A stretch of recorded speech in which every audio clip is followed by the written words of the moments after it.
Hey guys, today I'm going to teach you how to remove end-to-end encryption in Messenger. So what I'm going to do, I'm going to go ahead and open up my Messenger app, right? And then go ahead and click the menu at the bottom right here. And then what you're going to do next, go ahead and click the settings under your name, right? Now what you're going to do, just go ahead and hit the privacy and safety right here under accessibility.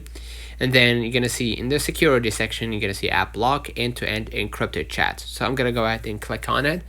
And then you're going to see message storage and security alert. So I'm going to go ahead to the message storage first and then turn off the secure storage. That way you're going to be able to turn off the end-to-end encryption, go to the security alerts, right? And also make sure to turn it off, right?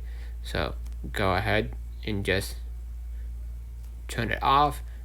View logins right here. Make sure to, close that out. So you can see right here also what you see in messages. You can turn it off right here, and now you turn off the end-to-end encryption. So don't forget to like and subscribe, and see you in the next one.